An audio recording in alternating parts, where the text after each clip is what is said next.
वैदिक मैथमेटिक्स की ट्रेनिंग के इस दूसरे दिन में आप सभी का हार्दिक स्वागत है। आज के इस सेशन में हम एक वैदिक सिद्धांत के माध्यम से कॉम्पिटिटिव एग्जाम में एक बहुत अच्छी पकड़ रखने वाला एक टॉपिक हम शुरू करेंगे। हमारा आज का जो विषय रहेगा वो डिविजिबिलिटी पर है। तो पहले मैं आप लोगों से जानना चाहूंगा कि डिविजिबिलिटी हम क्लास 6th में शुरू कर देते हैं। उसके पश्चात हम जितने भी कॉम्पिटिटिव एग्जाम देते हैं उन्हीं सभी कॉम्पिटिटिव एग्जाम्स में कहीं ना कहीं ये टॉपिक हमें अवश्य देखने को मिलता है। छोटा बड़ा हर प्रकार का कॉम्पिटिटिव एग्जाम, उसमें आपको एक या दो क्वेश्चन जरूर मिल जाते हैं। और खासकर हमारे एनएमएमएस और एनटीएससी के बच्चों के लिए डिविजिबिलिटी बहुत इंपॉर्टेंट रोल प्ले करता है। हमारा जो ट्रेडिशनल मैथमेटिक्स सिस्टम है जिसमें हम काम करते हैं, वहाँ अक्सर देखा गया है कि कहीं ना कहीं बच्चों के अंदर एक ऑर्डिनरी एवरेज बच्चे की अगर मैं बात करूं तो बच्चे के अंदर एक निरस्ता आ जाती है मैथमेटिक्स के लिए। कहीं ना कहीं एक कॉन्फिडेंस भी लूज करता है बच्चा। के अलावा एक और चीज देखने को मिली है कि बच्चे के अंदर एक फीलिंग आ जाती है कि ये जो गणित है ये मेरे बस की बात नहीं। और वहां से जो एक फोबिया है वो जनरेट होना शुरू होता है। और फोबिया जनरेट होने का सबसे एक अहम रीजन मेरे हिसाब से जो माना गया है वो रीजन है कि जो एक डलनेस हमारे सिस्टम में आ चुकी है कि हम सिर्फ एक कैलकुलेशंस मींस चीजें एल्गोरिदम की फॉर्म में पढ़ा रहे हैं बच्चों को। वहां कहीं ना कहीं ऐसा देखने में आया है कि अंडरस्टैंडिंग की एक कमी रह जाती है। तो उस गैप को कहीं ना कहीं फिल करने के लिए हम कोशिश करते हैं कि हम वैदिक मैथमेटिक्स की हेल्प से, वैदिक गणित के सूत्रों के माध्यम से उस गैप को हम फिल करेंगे। सर अभी मैंने अपना वीडियो शेयर नहीं किया है। अभी मैं जस्ट एक छोटा सा इंट्रैक्शन आप लोगों से जानना चाहूंगा, कुछ चीजें कुछ बातें डिविजिबिलिटी के बारे में। उसके बाद हम लोग स्क्रीन शेयर करेंगे, तो वहां से मैं अपना टॉपिक स्टार्ट करूंगा। तो आइए, आज का हमारा विषय है डिविजिबिलिटी बाय वैदिक मेथड्स। वैदिक गणित के सूत्रों के माध्यम से हम डिविजिबिलिटी करना सीखेंगे कि हम कैसे डिविजिबिलिटी को बड़ा आसान तरीकों से अपने बच्चों को बता सकते हैं वैदिक गणित के सूत्रों के माध्यम से। तो सबसे पहले मैं शुरू करता हूं। हम एक बड़ा जल्दी से ब्रीफली लेंगे कि हम किस प्रकार से अपने स्टूडेंट्स को डिविजिबिलिटी बता रहे हैं आज की डेट में, और उसमें हम और क्या चेंजेस कर सकते हैं और नई क्या क्या चीजें हम सीख सकते हैं, सिखा सकते हैं बच्चों को। तो देखिए, यहाँ जो पॉइंट ऑफ व्यू रहेगा वो बच्चों का पॉइंट ऑफ व्यू रहेगा कि हम किस प्रकार से चीजें बच्चों तक पहुंचाएं। तो डिविजिबिलिटी बाय 2 की अगर मैं बात करूं तो हम लोग बच्चों को बताते हैं कि नंबर्स एंडिंग विद 2, जो नंबर्स हमारे 2 से एंड होते हैं, sorry, numbers ending with even number 2, 4, 6, 8 से जो हमारे नंबर्स एंड होते हैं, we generally define divisibility by 2 in that way. Divisibility by 3 की हम बात करते हैं तो वहां हम सम ऑफ डिजिट्स की बात करते हैं। इसमें आपने एक वैदिक सूत्र का नाम सुना होगा, बीजांक। आप लोगों ने पढ़ा होगा पहले सेशन में शायद। ये शब्द आपने सुना है, बीजांक? नो, अच्छा, बीजांक के बारे में भी हम डिस्कस करेंगे। बीजांक एग्जैक्टली हमारा थोड़ा सा डिफरेंट है, बट ये जो सम ऑफ डिजिट्स करते हैं इसी प्रकार से हम करते हैं। इस पे भी आपका पूरा डिटेल्ड सेशन होगा, इसे भी हम डिस्कस करेंगे कि किस प्रकार से बीजांक की हम मदद लेंगे। डिविजिबिलिटी बाय 4 की बात करते हैं तो डिविजिबिलिटी 4 में हम कहते हैं कि लास्ट के 2 डिजिट अगर हमारे 4 से डिविजिबल हैं तो हमारा नंबर 4 से डिविजिबल होगा। डिविजिबिलिटी बाय 5 में हम कहते हैं 0 और 5 अगर हमारे यूनिट्स प्लेस पर है तब हमारा नंबर 5 से डिविजिबल है। डिविजिबिलिटी बाय 6 में हम बोलेंगे कि हमारा नंबर 2 और 3 से अगर डिविजिबल है तो हमारा नंबर 6 से डिविजिबल होगा। डिविजिबिलिटी बाय 7 के लिए हमारे पास कोई कन्वेंशनल टेस्ट नहीं है, इसका वैदिक मेथड हम डिस्कस करेंगे अभी आगे आने वाले समय में कि कैसे वैदिक गणित के सूत्र के माध्यम से हम 7 का डिविजिबिलिटी डिस्कस कर सकते हैं। डिविजिबिलिटी बाय 8 में क्या मैं सही हूं इस बात को कहने के लिए कि लास्ट के 3 डिजिट हमारे जो हैं वो अगर डिविजिबल होते हैं तब हमारा कोई नंबर 8 से डिविजिबल होता है? Yes sir, yes sir. Okay okay, thank you. 9 के डिविजिबिलिटी में फिर से हम वही कहते हैं कि सम ऑफ द डिजिट्स अगर हमारा 9 से डिविजिबल है तब हमारा नंबर 9 से डिविजिबल होगा। डिविजिबिलिटी बाय 10 आप सभी जानते हैं, बड़ा सीधा सा वो है हमारे पास कि अगर 0 हमें मिलता है तो नंबर डिविजिबल है 10 से। 11 के लिए क्या ये सही लिखा मैंने कि difference of sum of digits at even places and odd places should be divisible by 11?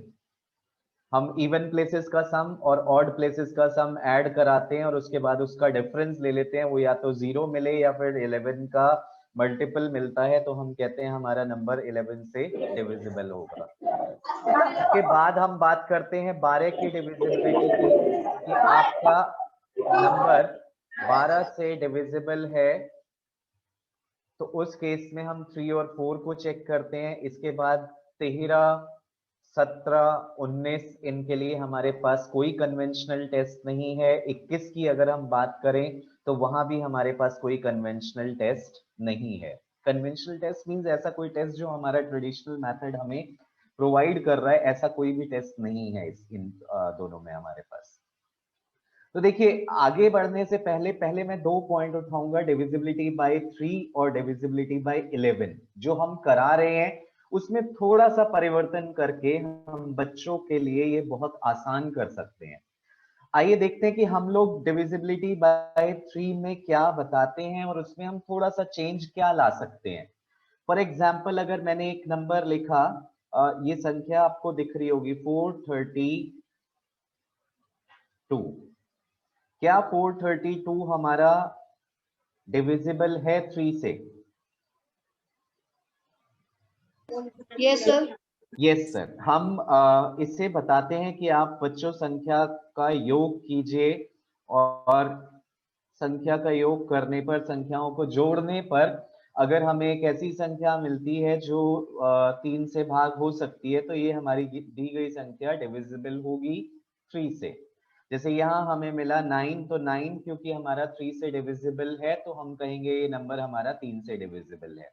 अब देखिए यहाँ मैं एक छोटा सा पार्ट आप लोगों के साथ शेयर करना चाहूंगा कि हम ये करना हमें यही है, बट हम बच्चे को बोले कि आप 3 और 3 के मल्टीपल्स जो आपको किसी भी संख्या में मिलते हैं उनको आप काटना शुरू कीजिए। जैसे यहाँ मैंने 3 को काटा और फिर 4 जमा 2 मुझे 6 मिलेगा, मैंने इसे भी काटा, मेरी सारी संख्याएं कट गई, तो मैं यहां से कह दूंगा दिया गया नंबर मेरा 3 से विभाजित हो सकता है। The given number is divisible by 3। देखिए इसमें फायदा क्या होगा कि जब ऐसे अगर कोई हमें बड़ा नंबर दिया हुआ है 1 2 3 4 5 6 ये संख्या हमारे पास है, तो देखिए हम आगे बढ़ते हैं इसी में कि जैसे संख्या हमने ली 1 2 3 4 5 6। अब इसमें छोटे बच्चे को जब हम 6th क्लास स्टैंडर्ड में जब हम एडिशन करना, मतलब हमारा एक बहुत बड़ा चैलेंज होता है कि बच्चा कई बार एडिशन में मिस्टेक कर जाता है। तो यहाँ जब हम उसे क्रॉस करना सिखा रहे हैं, हम उसे ये बता रहे हैं कि आप नंबर को क्रॉस कीजिए, सिर्फ 3 और 3 के मल्टीपल्स को पहले तो डायरेक्ट जो मिल रहे हैं उनको क्रॉस कीजिए, उसके बाद जोड़िए और अगर जोड़ने पर आपको 3 और 6 मिलता है तो वहीं काटते चलिए, जैसे 1 और 2 3, कितना बच्चा बड़ी आसानी से कर सकता है।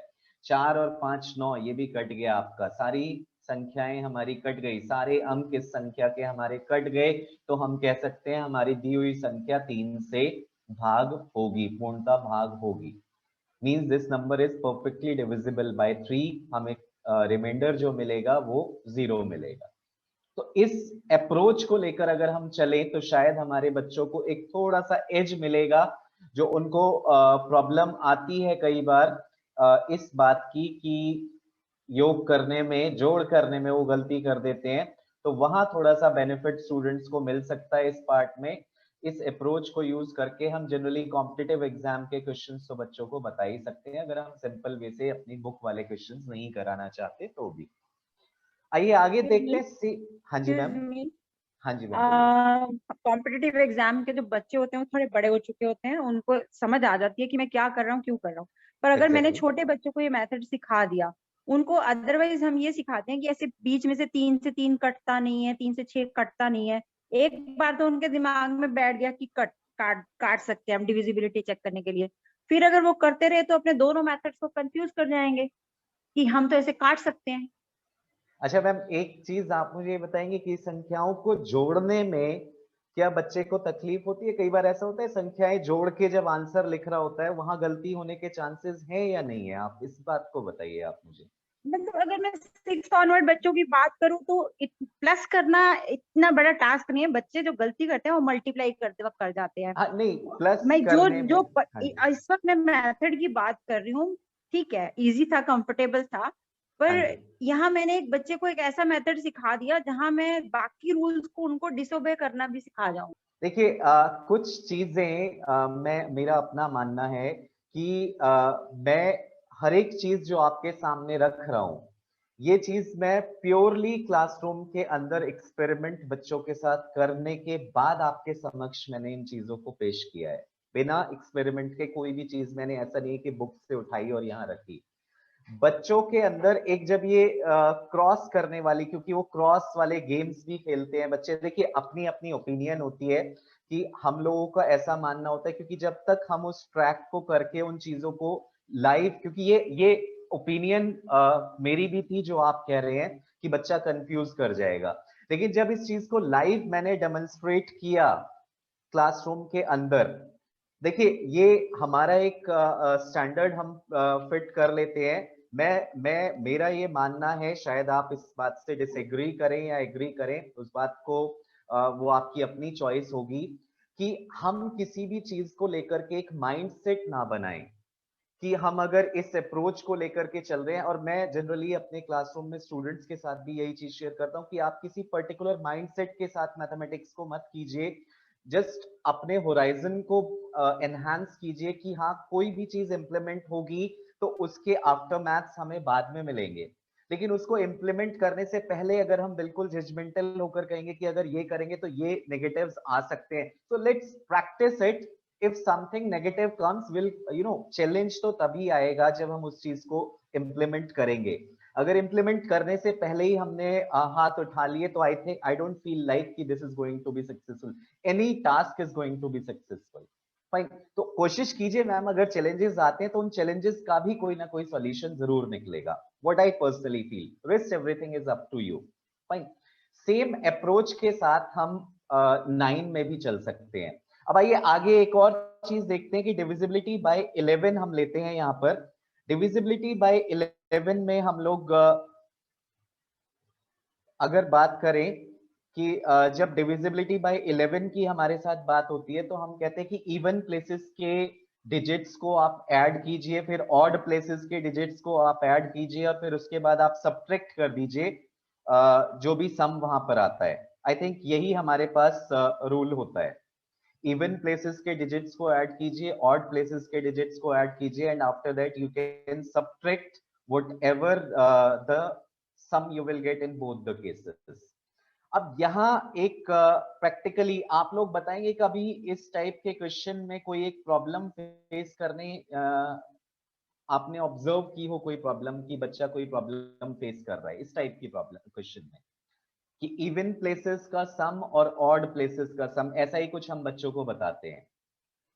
वहां मैंने जो पर्टिकुलरली बच्चों से इंटरेक्शन करने के बाद पता चला कि जब बात होती है इवन प्लेसेस के नंबर्स को ऐड कीजिए और ऑड प्लेसेस के नंबर्स को ऐड कीजिए, तो वहां बच्चे के अंदर एक कंफ्यूजन होता है कि इवन प्लेसेस कहाँ गया, और वहां नंबर जो हमारे पास हैं वो भी इवन होते हैं कई बार, ऑड प्लेसेस पे इवन नंबर, तो वो उस कंफ्यूजन में रहता है कि इवन प्लेसेस और even numbers, generally I am talking about the students, ये पर्टिकुलरली फीडबैक ली गई है, वहां से चीजें आ रही हैं।